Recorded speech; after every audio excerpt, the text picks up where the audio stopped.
અરે સિંહાસન પર બેસાડવા હાથ છે અમારો, આ સિંહાસન પર બેસાડવા હાથ છે અમારો, એક ટચલી આંગળીના ટેરવા જેટલો ન્યાય તો આપો. અને 19 જાન્યુઆરી 2026 ના સવારમાં 4 વાગે લાઇટ જતી રહી છે. સીસીટીવી સમગ્ર ફાર્મના તોડી નાખવામાં આવે છે.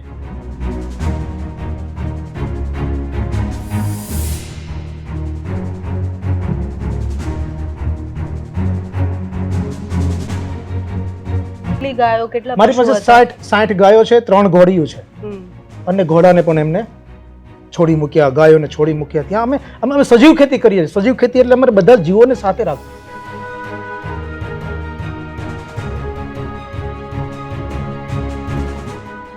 આ બધું થયું. પોલીસની હાજરીમાં ગૌશાળા તૂટે છે, લૂંટફાટ થાય છે, મિલકતો, કેમ કે આખી મિલકત જપ્ત કરી લીધી. ત્યાં ફાર્મની અંદર ડરનો માહોલ, અરાજકતાના બોરિંગે ભરડો લઈ લીધો હતો. ચારે બાજુથી પોલીસની ગાડીઓ અને માણસો, કોઈ માણસો અમારા રહેવા દીધા નહીં. બધી ગૌશાળા ગાયો બહાર કાઢી દીધી અને પોલીસે જ ત્યાં ગેટની અંદર જેસીબીને પ્રોટેક્શન આપ્યું. અંદર પોલીસ રહી, પોલીસે માણસોને કાઢ્યા કે તમારો શેઠ જ અંદર છે, તમે બધા નીકળી જાઓ.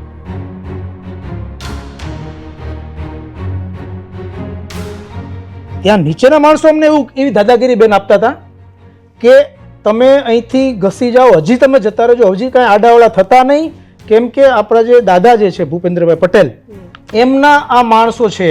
મેં દાદાને એવું કીધું કે દાદા, આ લોકો તમારા નામનો ઉપયોગ કરીને અમને દબાવે ધમકે કે ભાઈ આવું કહે છે કે અમે દાદાના માણસો છીએ.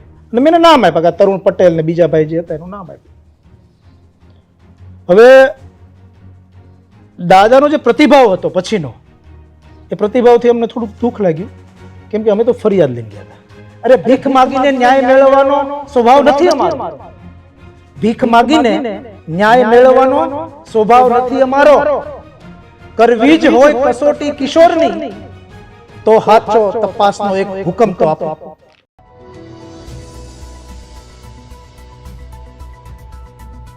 આપણે અનેકવાર આ સાંભળ્યું છે કે કામધેનુને ન મળે સુખું તણખલું અને લીલાછમ ખેતરો આંખલા ચણી જાય છે. અને આંખલા જેવા લોકો હોય અને એ લોકો કોઈ જમીન કે પછી એને પચાવવા માટે જે કરતા હોય છે, જે આપણે ગાયની વાત કરતા હોઈએ છીએ, ગાય માટે જ કશું ન બચે એની ગૌશાળાઓ તોડી દેવામાં આવે. આપણે જંગલેશ્વરના ડિમોલેશનની વાત કરીએ, મોટા મોટા ડિમોલેશનની વાત કરતા હોઈએ ત્યારે આપણે જ્યારે એક સામાન્ય એક ઘટના જોઈએ અને કાયદાને વ્યવસ્થાની સ્થિતિ જોઈએ ત્યારે આપણને ખબર પડે કે ગુજરાત ક્યાં છે. અત્યારે અમારા સ્ટુડિયો પર કિશોરભાઈ આવ્યા છે. કિશોરભાઈ સાથે વાત કરવી છે, આખો કેસ સમજવો છે. એમના કેસ વિશે તમે જાણશો, પછી તમને પણ ઘણા બધા પ્રશ્નો થશે. એટલે કિશોરભાઈ, પહેલા તો આપનું ખૂબ ખૂબ સ્વાગત છે. અને મેં મારા ઇન્ટ્રોમાં એટલે આખી ઘટના નથી કહી, કારણ કે તમે વિસ્તારથી કહેશો તો વધારે સમજ આવશે. પહેલી લાઈનમાં એટલે એવી કહી કે કામધેનુને સુખું તણખલું નથી મળતું અને લીલાછમ ખેતર આંખલા ચણી જાય. પણ આંખલા જેવા લોકો આવે, ગાયની ગૌશાળા તોડી નાખે અને એ બધું જ થાય ત્યારે કાયદો ને વ્યવસ્થા ક્યાં ગુજરાતની? સૌપ્રથમ તો મારો પરિચય, કિશોર મારું નામ છે અને 30 વર્ષથી રાષ્ટ્રીય સ્વયંસેવક સંઘનો સ્વયંસેવક છું. હાલમાં વિશ્વ હિન્દુ પરિષદ ઉત્તર ગુજરાત પ્રાંત પ્રમુખની જવાબદારીનું વહન કરું છું. તેની સાથે સાથે ભાજપનો એક સમર્થક છું. અને અત્યારે હાલમાં મારી એક ગૌશાળા છે. વર્ષોથી અમે 2001થી પ્રાકૃતિક ખેતી કરીએ છીએ. ગીર ગાય આધારિત ગૌ માતાનું સંવર્ધન કરીએ છીએ અને એ બધું ચાલે છે. અમારી જે ઘટના છે એની અંદર અમારા ભાગીદારીમાં વિવાદો થતા અમે સિવિલ શૂટ ફાઇલ કરેલા છે, કોર્ટ કમિશન થયેલા છે, બધું પેન્ડિંગ છે. નામદાર ન્યાયાલયમાં આ બધું નિર્ણય માટે, આખરી નિર્ણય માટે આ બધું વસ્તુ પેન્ડિંગ છે. એવામાં ભૂમાફિયાઓ આવે છે અને આગળની ઘટના તો ઘણી મોટી છે, બહુ લાંબી વિસ્તૃત છે, પણ હું ટૂંકમાં જો વાત કરું તો 19 તારીખે કોઈ પણ કોર્ટના ઓર્ડર લીધા વિના, કોઈ મનમાનીથી, પોલીસના સાથથી, 19 જાન્યુઆરી, સોરી મારી ભૂલ થઈ ગઈ છે આપને કહેવામાં, અને 19 જાન્યુઆરી 2026 ના સવારમાં 4 વાગે લાઇટ જતી રહી છે. સીસીટીવી સમગ્ર ફાર્મના તોડી નાખવામાં આવે છે. સવારમાં 6 વાગે અમને ખ્યાલ આવે છે. અમે પોલીસને જાણ કરીએ છીએ. પોલીસ આવે છે. અમને એવું કહેવામાં આવે છે કે આપ પોલીસ સ્ટેશને આવો. પોલીસ સ્ટેશને હું ફરિયાદ કરવા માટે જાઉં છું. મને એવું કહેવામાં આવે છે આપના ભાઈને પણ બોલાવી લો. હું મારા ભાઈને બોલાવી લઉં છું. તરત જે 200 માણસો સવારમાં જે આવી ગયા હતા એમાંથી સૂત્રધારને છોડીને ખાલી એમના બે જે મજૂરો હોય એમને બોલાવવામાં આવે છે. એ મજૂરોને બોલાવી મારી પાસે ફરિયાદ લખાવે છે. મને પૂછીને સામા પક્ષે એમને ફરિયાદ આખી રેડી રાખીને પોતાની જાતે લખે છે. એટલે ષડયંત્ર જે કવડું મોટું છે એનું આપણને ડોટ્સ આપણા કનેક્ટ થાય એટલા માટે હું વાત કરું છું. એમની સાથે ઇન્વેસ્ટિગેશન ઓફિસર એમની જાતે ફરિયાદ લખે છે. એમને કહે સહી કરવાની, સહી કરી દે છે અમને એરેસ્ટ કરવા માટે. એટલે ત્યારે અમારો એરેસ્ટ મેમો ફરે. ત્યારે અમે સવારમાં સીપી સાહેબને ટ્વીટ કરીએ છીએ. જો કે ગુજરાત સરકાર અને પોલીસ પ્રશાસન એવું કહે છે કે અમે વોટ્સઅપની અંદર પણ જવાબ આપીએ છીએ ફરિયાદના. મેં ટ્વીટની અંદર ત્યારે સીપી સાહેબને ટ્વીટ કર્યું કે અમને જમીન, કેમ કે મેં એમના પહેલાં પણ ટ્વીટ કરેલું હતું 2 મહિના પહેલાં આવી ઘટના બની હતી ત્યારે એમનો જવાબ આવ્યો હતો. એટલે મેં એને રીટ્વીટ કર્યું એના ઉપર અને સીપી સાહેબને એક લખ્યું કે ભાઈ આવી રીતનું ફરીવાર આ લોકો આવી ગયા છે અને અમે પોલીસ સ્ટેશનમાં છીએ. તો ત્યાંથી કંઈ ઉત્તર ના આવ્યો. સામે મારો મેમો, એરેસ્ટ મેમો બનાવ્યો છે. ફરીવાર હું ટ્વીટ કરું છું કે we are going to be arrested. અમને ફરિયાદીને આરોપી બનાવવામાં આવે છે. તોય પણ કોઈ જવાબ નહીં. તમારી ફરિયાદ લીધી તમે? મારી ફરિયાદ તો લીધી, સામેવાળાની પણ ફરિયાદ ખોટી લખાવી અને અમને એરેસ્ટ મેમો મારો અને એ બંનેનો લોકોનો એરેસ્ટ મેમો બનાવે છે. પાછો હું ફરીવાર મને કોઈ મેસેજ મળે છે કે ભાઈ ત્યાં તો જેસીબીથી વાડ તોડવાનું કામ શરૂ કરી દીધું, દિવાલ પાડવાનું કામ શરૂ કરી દીધું છે. એટલે હું પાછો ફરી ટ્વીટ કરું છું કે ભાઈ અમને એરેસ્ટ મેમો અમારો બનાવી દીધો છે અને અમારા ફાર્મ પર આ લોકો દિવાલ તોડી રહ્યા છે. ત્યાં તો મારો ફોન બોન મુકાઈ દીધો સ્વિચ ઓફ કરીને અને અમને એરેસ્ટ બીજી ગાડી મોકલે છે ત્યાંથી કે ભાઈ ફાર્મ પર ગાડી મોકલો. બીજી 2 ગાડીઓ ત્યાં ફાર્મ પર ફરીવાર જાય છે. અમને એવું હતું કે સામેવાળાને લઈને આવશે, પરંતુ એવું ના કર્યું. એમણે તો અમારા જેટલા ફાર્મની અંદર માણસો હતા એને બધાને પકડીને લઈને આવી દીધા છે. બીજા 2 માણસો એમના ફરીવાર એમને બોલાવ્યા બતાવવા માટે. અમારા 8 માણસોને એરેસ્ટ કર્યા, બીજા બતાવવા માટે 200માંથી બીજા ગાડીમાં ના આવ્યા, એ ત્યાં પ્રગટ થયા. એમને ફોન કરીને પોલીસ કહી દીધું કે 2 જજી આવી જાઓ એટલે અમે તમારા 4 બતાવી દઈએ 200માંથી અને સામેવાળાના 8 ને બતાવી દઈએ. એટલે અમે એવું કહી શકીએ કે અમે શાંતિ અને સુલેહના પગલાં ભર્યા છે અને અમારી અટકાયત કરવામાં આવે છે. આ બધું થયું. પોલીસની હાજરીમાં ગૌશાળા તૂટે છે, લૂંટફાટ થાય છે, મિલકતો, કેમ કે આખી મિલકત જપ્ત કરી લીધી. ત્યાં ફાર્મની અંદર ડરનો માહોલ, અરાજકતાના ભોરિંગે ભરડો લઈ લીધો હતો. ચારે બાજુથી પોલીસની ગાડીઓ અને કોઈ માણસો અમારા રહેવા દીધા નહીં. બધી ગૌશાળા ગાયો બહાર કાઢી દીધી અને પોલીસે જ ત્યાં ગેટની અંદર જેસીબીને પ્રોટેક્શન આપ્યું. અંદર પોલીસ રહી, પોલીસે માણસોને કાઢ્યા કે તમારો શેઠ જ અંદર છે, તમે બધા નીકળી જાઓ. બિચારા ડરના મારા માણસો બધા નીકળી ગયા. કેટલી ગાયો, કેટલા? મારી પાસે 60 ગાયો છે, 3 ઘોડીઓ છે અને ઘોડાને પણ એમને છોડી મૂક્યા, ગાયોને છોડી મૂક્યા. ત્યાં અમે સજીવ ખેતી કરીએ છીએ. સજીવ ખેતી એટલે અમારે બધા જીવોને સાથે રાખીએ. અમે ત્યાં અમારા પશુ પંખીઓ જે છે, અમારા ત્યાં કૂતરાઓ છે સારી બધા અલગ પેલાના. એમ એટલે ટૂંકમાં આખું અમારું બધા જીવોની સાથે અમે રહેવાવાળા માણસો છીએ. એટલે બધા જીવો અમારી પાસે ત્યાં છે ફાર્મ પર. એમને બધાને કાઢીને માણસોને પણ કાઢી મૂક્યા. આ બધી ઘટના બની. બીજે દિવસે અમે આવીએ છીએ. બીજે દિવસે અમને જ્યારે છોડવામાં આવે છે અમે જોઈએ છીએ આવીને તો અમારી ત્યાં રાતોરાત ગૌશાળાને તો તોડી, એની સાથે અમારી જે મિલકતો હતી એમાં પણ લૂંટફાટ કરી. રોકડ 5 લાખ જેવાની ભાઈની બધાની મિલકત હતી એ પણ લૂંટી ગયા. કેમ કે 200 માણસો 20 તો છારાનગરમાંથી મહિલાઓ બોલાવેલી હતી. કેમ કે અમે કોઈ આનાકાની કરીએ તો અમને છેડતીના કેસમાં નાખીને અમને પાછા પોલીસ, એટલે લોકો સમગ્ર આખું પ્લાનિંગ કરીને આવ્યા હતા. 20 મહિલાઓ, 200 માણસોમાં 20 મહિલાઓ હતી જમીનમાં ગૌશાળા તોડતી વખતે. એટલે અમારી બધી તોડી કોણે ગૌશાળા તોડી? ભૂમાફિયાના જે બુલડોઝરથી તોડી, કોઈ કોર્ટના આદેશ વગર, પણ પોલીસને એનો સપોર્ટ આપ્યો. એ તો બધા ફોટા અને વિડીયો મારી પાસે છે, બધા મારી પાસે તો બધા પ્રૂફ છે. હવે આ બધી વસ્તુ બેન કર્યા પછી એટલી બધી મનમાની વાળું, ભેદભાવ વાળું, દમનકારી, અત્યાચારી જે વલણ અપનાવ્યું છે, કોની ઉપર અપનાવ્યું છે? તો કે વિશ્વ હિન્દુ પરિષદના કાર્યકર્તા ઉપર. જે વિચારધારામાંથી જે વિશ્વ હિન્દુ પરિષદ છે એની ભગીની સંસ્થા અત્યારે ભાજપની સરકાર છે. એ સંસ્થાના એમાંના જે લોકોની સામે આપણે એમને જ્યારે આ બધી રજૂઆત કરીએ છીએ ત્યારે કોઈ રજૂઆતનો કોઈ જવાબ નહીં બેન. એટલે તમને થાય ને કે તમને મજબૂરીથી તમને પછી તમે શું કરો? આ લોકશાહીમાં તમે શું કરો? પછી જ્યારે કોઈ જવાબ ન હોય ને ત્યારે આપણો અંતરાત્મા છે ને એ અંદર આમ કહેવાય ને કાપી ઉઠે. અને પછી લોકશાહીના જે શસ્ત્રો હોય, જો બેન આ રાજાશાહી હોત ને તો હું 12 વટે ચડી ગયો હોત. કેમ કે હું જોગીદાસ ખુમાણની ભૂમિ પરથી આવી રહ્યો છું, મારું વતન છે, તો હું 12 વટે ચડી ગયો હોત. પણ આ લોકશાહીમાં હું 12 વટે ચડ્યો છું. આ લોકશાહીમાં મારી પાસે શસ્ત્રો ક્યાં છે?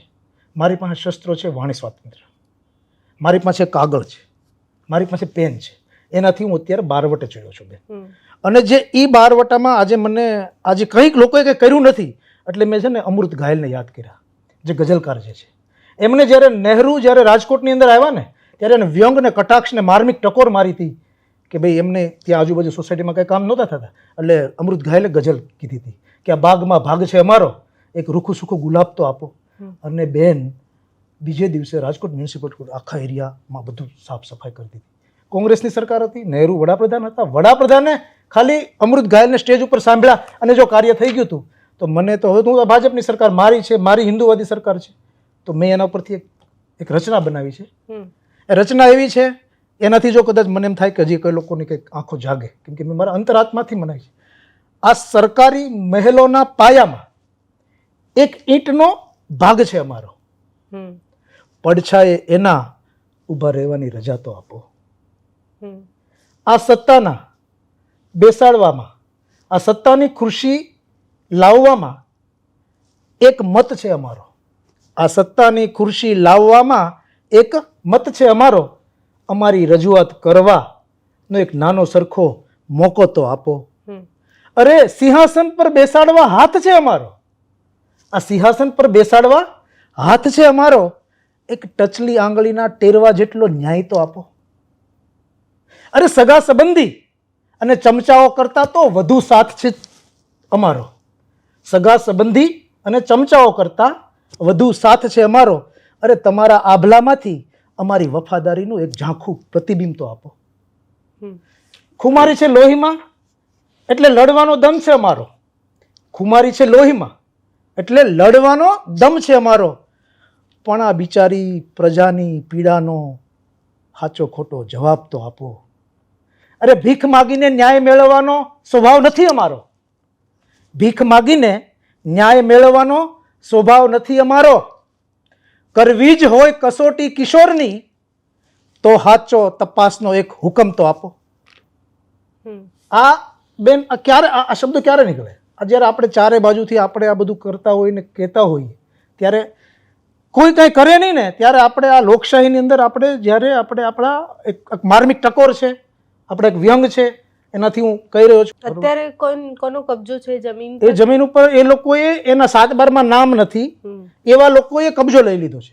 એટલે તમે જુઓ તો ખરા, એમ 7/12માં નામ હોય તો પણ જ્યારે મારું એડવર્સ પોઝેશન હોય ને ત્યારે કોર્ટના ગાઈડલાઇન છે, સુપ્રીમ કોર્ટની ગાઈડલાઇન છે, no one can enter in this property.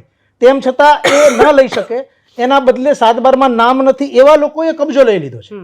અને ગાયોનો જે ચારો હતો એને બહારના આખલાઓ, તમે કહો છો ને એમ આખલાઓ બોલાવી એટલે ભેંસોને બોલાવી ચરાવી દઈને ઉપર બુલડોઝરો ચલાવી દીધા છે.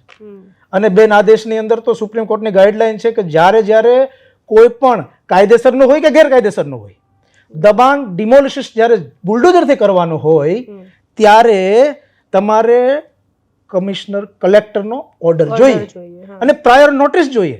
અને જ્યારે પણ મિલકતની વાત કરું છું, જ્યારે પણ ગૌમાતા હોય, ગૌમાતાનું મંદિર હોય, ગૌશાળા હોય, ત્યારે તમારે એને જો તોડવી હોય તો ત્યારે તો તમારી વિશેષ જવાબદારી બની જાય છે, કેમ કે ત્યાં જીવિત માતાઓ છે. એમને તમારો રિહેબિલિટેશન પ્લાન તમારે તૈયાર કરવો પડે. એટલે જે કોઈ હોય ને કહેવું પડે કે તમારી ગૌશાળા ગેરકાયદેસર છે અને તમને અમે તોડવાના છીએ, એટલે તમે આ બધી તમારી ગાયો માટેનો જે ચારો, આવાસ, નિવાસ ને ભોજનની વ્યવસ્થા કરી લો.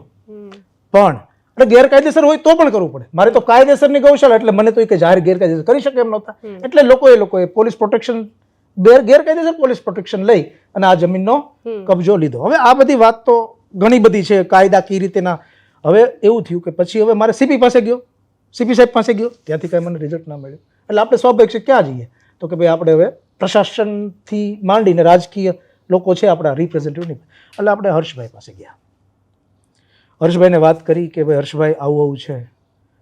તો હર્ષભાઈ તો કેવું છે કે આમ જોવા જઈએ તો એ જે વિચારધારાની ભગીની સંસ્થાના માણસ એટલે એને અનુશાસનબદ્ધ હોય.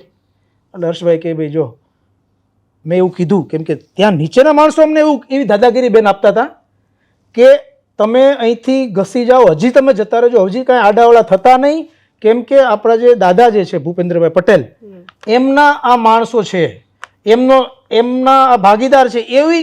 એટલે આપણે તો કોઈ માનવામાં જ ન હોય ને, આપણે માનીએ નહીં ને, આપણને એમ જ હોય ને કે ધમકી આપવા આપણને કરે છે એટલે આપણે દબાઈએ. એટલે આપણે ત્યાં હર્ષભાઈને કીધું. એટલે હર્ષભાઈ કે કામ કરો, એ કે ક્યારે એવું ના હોય, તમે એ કે વિધાનસભા ક્ષેત્ર પણ દાદાનું જ છે, એટલે તમે એ કે દાદાને રજૂઆત કરો, તમારું સોલ્યુશન આવી જશે. એટલે અમે ક્યાં ઓગણજમાં છે, ક્યાં છે હા ઓગણજ છે, ઘાટલોડિયા વિધાનસભા ક્ષેત્ર છે, વત્તા અમારું શું કહેવાય લોકસભા પણ ગાંધીનગર લાગે. એટલે અમે દાદા પાસે ગયા. વિશ્વ હિન્દુ પરિષદના અમારા જે શીર્ષ નેતૃત્વ છે એમાંના એક અધિકારીને લઈને હું દાદાને મળવા ગયા. સોમવારનો દિવસ હતો. એ દિવસે બધા સામાન્ય જનને મળવાનો એક દિવસ છે, એ દાદાને મળવાનો, મુખ્યમંત્રીશ્રીને મળવાનો. એટલે અમે ત્યાં ગયા, અમારો વારો આવ્યો, અમે અંદર ગયા. એટલે અમે રજૂઆત કરી. અમે દાદાને એવું કીધું કે દાદા, આ લોકો તમારા નામનો ઉપયોગ કરીને અમને દબાવે ધમકે કે ભાઈ આવું કહે છે કે અમે દાદાના માણસો છીએ. અને મેં નામ આપ્યા કે તરુણ પટેલ ને બીજા ભાઈ જે હતા એનું નામ આપ્યું. હવે દાદાનો જે પ્રતિભાવ હતો પછીનો, એ પ્રતિભાવથી અમને થોડુંક દુઃખ લાગ્યું. જ્યારે મને આ પ્રશાસને કંઈ સાથ ના આપ્યો ત્યારે હું કોની પાસે ગયો? દાદા પાસે. કે ભાઈ આ જો આ તમારે ક્યાંક ન્યાય આપવાનો છે. તો દાદા મને કહે કે ભાઈ 7/12માં તમારું નામ છે. ઉગ્ર પ્રતિભાવ એમનો એવો હતો થોડા. મેં કીધું દાદા 7/12માં નામ નથી, પણ મારો 25 વર્ષ જૂનો કબજો છે, એડવર્સ પોઝેશન છે, સિવિલ શૂટનું સેટલ પોઝેશન છે મારું, અને એ લોકોએ ગેરકાયદેસર રીતે ગૌશાળા તોડી છે દાદા. મેં તો વિનયપૂર્વક જ કીધું. દાદા કે 50 વર્ષ જૂના કબજા સરકાર અત્યારે લઈ રહી છે. હવે મારો પ્રશ્ન એક જ છે, કેમ કે હું ક્યાં જાઉં? હવે જે મને ફાઇનલ જ્યાં હતું ત્યાંથી જ મને આવો જવાબ મળી ગયો, એટલે હવે પછી તો હું શું કરવું? એટલે હવે મારો પ્રશ્ન કરું છું કે દાદા, વિનયપૂર્વક વાત કરું છું દાદા, તમારા માધ્યમથી કહું છું કે ગુજરાતની અંદર લાખો કેસ મારી જેવા છે, બરોબર? આવા સેમ કેસ મારી પાસે લિસ્ટ છે, જોતું છે તો હું પ્રોવાઈડ કરીશ. સેમ કેસ છે, તો બધા માલિકો 7/12 વાળા બધાને તમે કબજા અપાઈ દો, અને આ સિવિલ કોર્ટમાં જેટલા કેસ જે છે ને એ બધા બંધ કરાવી દો. જો 7/12ના નામમાં જેનું હોય એમને જો કબજા અપાવવાના હોય તો આ બધો કોર્ટના ખર્ચા આ બધું કોની ઉપર? ખર્ચા તો આપણી જનતા ઉપર જ છે ને, ટેક્સના પૈસા જ છે ને. એ બધા શું કામ કરવા જોઈએ? તમે એસેમ્બલીમાં એવો નિયમ લાવ્યો તો 7/12માં જેના નામ હોય અને કોર્ટની અંદર આ બધા કેસને બધા શું કામ સમય આપણે બગાડવો જોઈએ? તો એક તો એ મારો પ્રશ્ન છે, એ કરવું જોઈએ. અને મને પણ હજી કંઈ જે છે 7/12માં નામ મને મંજૂર છે. 7/12 વાળા જો આવી રીતનો કાયદો તમે બનાવી દો તો મને મંજૂર છે, પણ મારી સાથે મન ભેદભાવ વાળું તો ન હોવું જોઈએ ને. જમીન કોના નામની હતી? તમારો કબજો 25 વર્ષ પહેલા હતો, એટલે 25 વર્ષથી તમારો હા, કબજો દિલીપભાઈ પટેલ છે, એમના નામે હતી જમીન, અને એની સાથે મારે ભાગીદારી હતી, અને ભાગીદારીમાં વિવાદ થયો એટલે મેં એડવર્સ પોઝેશનનો સિવિલ શૂટ ફાઇલ કર્યો. અને અત્યારે જે કબજો કર્યો છે, જેમણે જે તમારા કામમાં ઘૂસી ગયા, એ લોકો કોણ છે? એ લોકો છે તરુણ પટેલ કરીને છે, અને એમનું કામ જ આ એક સિન્ડિકેટ છે, અને એ આખું આજુબાજુના લોચા લાપસી વાળી કોઈ જમીનો હોય, જમીનનું પેલું કરીને પછી એ લોકો એમને જમીન બીજા સિન્ડિકેટને વેચી નાખે. એટલે આવી રીતનું દબાવે ધમકાવે ને એટલે બીજો નાનો માણસ હોય સમાધાન કરવામાં રેડી થઈ જાય. કિશોરભાઈ, તમે ફરિયાદ કરી અને પછી શું એક્શન લેવાય અને હવે તમારી શું અપેક્ષા છે કે શું કામ થવું જોઈએ? બેન, જો કે મેં આપણે તમને ખ્યાલ જ છે, આપણે બધાને ખબર છે, લોકશાહીના 4 પાયા જે છે આપણા, કે એક લેજિસ્લેશન છે, એડમિનિસ્ટ્રેશન છે, જ્યુરિડિક્શન છે ને જર્નાલિઝમ છે. જે હું ત્યાં અહીંયા બેઠો છું, તમારા બધાનો તો સાથ બહુ સારો છે કે તેના તમારા માધ્યમથી મને અવાજ મારો રેઇઝ માય વોઇસ જે હું કરું છું એ જઈ રહ્યો છે. જ્યુરિડિક્શનમાં પણ મેં મારું આપી દીધી છે પ્રોસિડિંગ, ક્રિમિનલ. હા, એ સેમ ડે મારું પ્રોસિડિંગ મેં કરી દીધું છે, રિટ પિટિશન દાખલ કરી દીધી છે. એના પર મને પૂરેપૂરો ભરોસો છે, પણ ઇટ વિલ ટેક ટાઈમ. પણ એ વસ્તુ થતી હોય ને ત્યાં સુધી, હવે આપણે એડમિનિસ્ટ્રેશન પાસે ગયા તો એડમિનિસ્ટ્રેશન તો આમાં સંડોવાયેલું છે, એટલે આપણે ક્યાં જઈએ બેન? આપણે લેજિસ્ટ્રેશન પાસે જઈએ, એટલે આપણે જે સત્તા પક્ષો જે હોય એની પાસે જઈએ. એમને પણ ગોળ ગોળ જવાબ કરીને એમને બચાવવા માટેના બધા, કેમ કે નહીં તો આબરૂ જાય આ બધું સાબિત થાય તો, એટલે એને બચાવવા માટે આપણી પાસે 2 રસ્તા હતા. સેમ ડે આપણે જ્યુરિડિક્શનની અંદર જતા રહ્યા, અને જ્યુરિડિક્શનની અંદર જે પ્રોસેસ છે એમાં આપણે ક્રિમિનલ એક્ટથી દે હેવ ટેકન પોઝેશન, એટલે એની સાથે ડિસિપ્લિનરી એક્શન લેવાય, જે કાંઈ રિસ્પોન્સિબલ હોય એને, અને અમારું પોઝેશન જે રીતે આપ્યું છે પાછું લેવું, એવી અમે અમારી પ્રેયર છે, એવી અમે પ્રેયર કરી છે. અને બીજું કે જે તમારે જેવા નિર્ભય લોકો જે છે અત્યારે, એ અમારો અવાજ ઉઠાવવામાં અમને મદદ કરી રહ્યા છે, અને અમે આ 2 રીતે અમે અત્યારે અવાજ ઉઠાવી રહ્યા છીએ. પહેલી પ્રોસેસ લાંબી છે, પણ એ પ્રોસેસમાં આ લોકોએ એમને એનું લો એન્ડ ઓર્ડરનું કામ જ આ છે કે જ્યાં સુધી આ પરિસ્થિતિ કોર્ટની હોય ત્યાં સુધી જે પણ યથાવત પરિસ્થિતિ જાળવી રાખવી જોઈએ. અત્યારે ગાયો ક્યાં છે? અત્યારે બેન ત્યાં 2 ગૌશાળા છે મારી. એક ગૌશાળા તોડતા હતા, તોડી નાખી પૂરી, બીજી પણ અડધી તોડી નાખી. પણ હું અંદર હોઉં એટલે બધા અમારે પણ પરિષદમાં લોકોને ખબર પડે એટલે એ લોકોએ ઉપર ફોન કર્યા હોય ત્યારે આ બેન બીજી ગૌશાળા તોડતા અટકાવી છે, બાકી તો એને બીજી તોડવાની હતી. આ લોકો રાક્ષસો, એને ક્યાં કંઈ પડી જ છે કે ગૌ માતા ક્યાં જાય, હું થાય, લીલો ચારો એનો ખવાય છે, એને ક્યાં કંઈ લાગણી જ છે. આ તો લાગણી વગરના લોકો છે અને એને સાથ આપવા. અને તેથી પાછું એવું થયું બેન, કેટલી ઘટના હું તમને કહું, તમારી મારી સમજની બહાર વસ્તુ ન આવે એવી તમે ઘટના કરો. જીબીના ઓફિસર એના, એટલે એ રાતે સવારમાં 4 વાગે લાઇટ બંધ કરી દે, ટ્વિટરના જવાબ ન આપે, પોલીસ તમને અંદર લઈ જાય. પછી તે દિવસે હર્ષભાઈ પણ દેવોસ જતા હોય એટલે એ પણ હાજર ન હોય, મુખ્યમંત્રી દિલ્હી જતા હોય એ પણ હાજર ન હોય. એટલે તમે કનેક્ટ ધ ડોટ કરો ને ત્યારે તમને ખબર પડે કે આ ષડયંત્ર કંઈ નાનું મોટું નથી. આ ષડયંત્ર કદાચ એવું પણ બને કે કાગનું બેસવું, ડાળનું ભાંગવું, પણ એ એક ડાળ ભાંગે બેન, એક કાગડો બેસે બધી ડાળો ભાંગી જાય તો ત્યારે તમને શું, તમને શંકા જ લાગે ને? કોઈ પણ સામાન્ય માણસને એમ જ લાગે. આપણે તો મગજ કેવો હોય, નાના એટલા બધા તો આમ એ જે વિચારતા હોય સામાન્ય રીતે આપણે વિચારીએ કે ભાઈ આ કંઈક આમાં લોચા છે. હવે એ સાબિત એને કરવાનું છે. એક્શન લઈને પગલાં ભરીને મને ન્યાય અપાવે એટલે સાબિતી. તપાસ તો આપો, નિષ્પક્ષ તપાસ તો આપે. અમે કેમ તમને કેવું કહીએ છીએ કે તમે અમારી ફેવર કરો? અમે તો એક જ માંગ કરીએ છીએ કે અમને નિષ્પક્ષ તપાસ આપો અને જે લોકો ગુનેગારો છે એને દંડિત કરો. એ જ અમે કહી રહ્યા છીએ બેન. Thank you so much Kishorbhai, તમે તમારી વાત. અને ખાસ તો તમને બેન, જમાવટ જેવી નિર્ભય અને નીડર ચેનલો જે આ દેશની અંદર છે ને, એટલે અત્યારે લોકશાહીને મજબૂત કરે છે બેન. એટલે ખાસ તમને, તમારા સ્ટાફને અને તમારા જે કાંઈ ઓફિસર અધિકારી જે હોય એ બધાનો ખૂબ ખૂબ હું આભાર માનું છું જમાવટને. અને તમે આવા કાર્ય કરશો, તમને અંત્યોદય જે માણસો હશે ને તમને ખરેખર આશીર્વાદ આપશે. Thank you so much. એટલે આખી વાત સાંભળ્યા પછી બહુ જ બધા પ્રશ્ન એ થાય, કાયદા અને વ્યવસ્થાને લઈને પ્રશ્ન થાય. ગાય માતાની આપણે જે વાત કરતા હોઈએ છીએ કે આપણે ગૌચર બચાવવાના છે, આપણે ગાયોને રખડતી નથી કરવાની, સનાતન ધર્મમાં કોઈ એક ગાયનું જેટલું માન અને સન્માનની આપણે વાત કરતા હોઈએ છીએ, જ્યારે ગાયની ગૌશાળા તૂટતી હોય ત્યારે એ કાયદો અને વ્યવસ્થા ક્યાં જતી રહી છે? જે ગાયની વાત આપણે કરતા હોઈએ છીએ, આપણે એવું કહીએ છીએ કે આપણે કતલખાના બંધ કરાવવાના છે, આપણે બહુ જ બધી વિવાદ અને બહુ જ બધી બબાલો ગાયને લઈને જોઈ છે, ત્યારે પ્રશ્ન એ થાય કે જ્યારે ગાયની ગૌશાળા તૂટતી હોય ત્યારે પોલીસ હાજર હોય, પોલીસ એને રોકી કેમ ન શકે એ પણ મોટો પ્રશ્ન છે. એના પછી જ્યારે ફરિયાદ લેવામાં આવે છે, જમીન કોની છે, શું છે, કોર્ટમાં બધા કેસ ચાલે છે, આગળ જતાં એના નિર્ણયો આવશે એ વાત બીજી છે, એ બીજા નંબરની વાત છે કે ભાઈ કોર્ટમાં અત્યારે મેટર ચાલે છે, મેટર પૂર્ણ થશે ત્યાં સુધીમાં બધું સોલ્વ પણ થઈ જશે. પણ જ્યારે આપણે એ વિચાર સાથે નીકળ્યા હોય કે આપણે સનાતનને બચાવવાનું છે, આપણે ગાયોને બચાવવાની છે, ત્યારે આપણે એક ફાર્મમાં લોકોને ઘૂસવા, મતલબ અમુક લોકો ઘૂસે છે ને એની સામે આપણે કશું જ નથી કરી શકતા. જે આખલાની વાત કરીએ છીએ એ તો જમીન પચાવવા આવ્યા હતા, એ આખલાના હવાલે આપણે આપણી ગાયને કેવી રીતના આપી શકીએ એ પ્રશ્ન છે. કાયદા અને વ્યવસ્થાની સ્થિતિ ગુજરાતમાં જે રીતના કથળી રહી છે એના અનેક ઉદાહરણ છે અને એમાંનું એક આ ઉદાહરણ છે.